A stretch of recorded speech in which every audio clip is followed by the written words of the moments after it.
La salle des banquets du palais de Koulouba a servi de cadre de la cérémonie de remise des rapports 2019-2020 et l'audit sur la déontologie de Locley au président de la transition, colonel Assimi Goïta le jeudi dernier. Cela après le remise de celui du vérificateur général au président de la transition il y a quelques jours. Cette cérémonie a enregistré la présence du Premier ministre Dr Choguel Mega et plusieurs membres du gouvernement. À l'entame de la cérémonie, le président de Locley, Moumini Guindo a présenté sommairement les trois documents.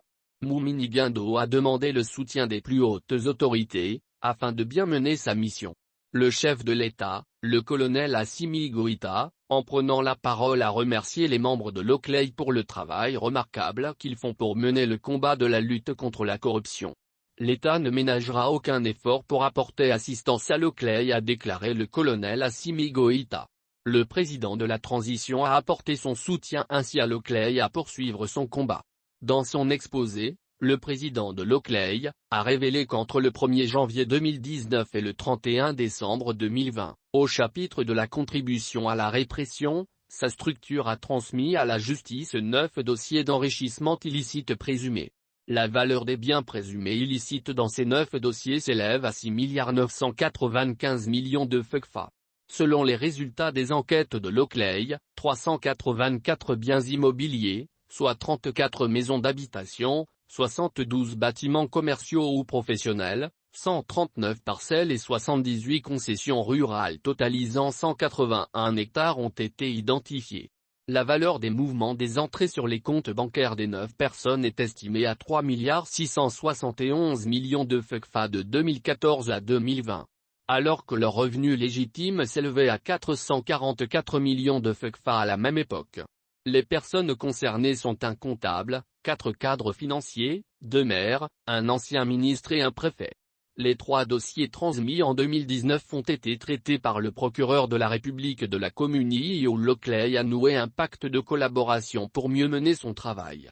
Conformément au code de procédure pénale, 2 personnes ont été inculpées par des juges d'instruction qui ont pris des mesures de confisquer certains de leurs biens. Et pour l'ensemble des dossiers, poursuit Moumini Guindo, la procédure judiciaire par les acteurs de la justice se poursuit. Sur le plan des déclarations volontaires de biens, selon Moumini Guindo, Locley a enregistré au niveau de la Cour suprême 1351 déclarations déposées en 2019 et 2020. Selon le premier responsable de Locley en 2019, le Premier ministre et plusieurs ministres sont restés en fonction pendant plusieurs mois sans déclarer leurs biens. La rémunération de 3 dirigeants de l'INP s'élève à 1,9 milliard de francs CFA par an.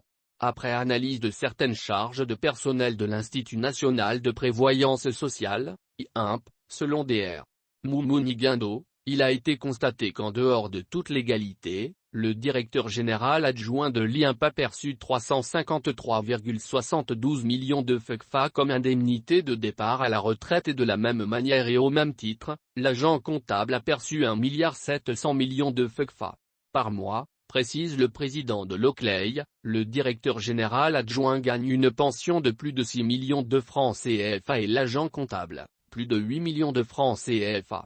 En outre, le directeur général sortant de l'INP touche un salaire brut de 54 millions de FCFA par mois. Le salaire de ces 3 responsables de la structure est estimé entre 1,9 milliard de FCFA par an, soit 7% de la masse salariale de l'ensemble des 1197 employés de la même structure l'INP. La masse salariale totale de l'INP atteint 21% de ses revenus récurrents, alors que le ratio de référence de la Conférence interafricaine de la prévoyance sociale, CIPRE, est de 15%, a expliqué Moumini Guindo. Locley, dans sa mission d'amélioration du service public a formulé aussi des recommandations aux autorités du pays. Il les invite à procéder au recouvrement des sommes indûment perçues au titre des indemnités et pensions de retraite et de veiller sur le fonctionnement du conseil d'administration de l'INP afin de pallier tout autre dysfonctionnement ou à des irrégularités.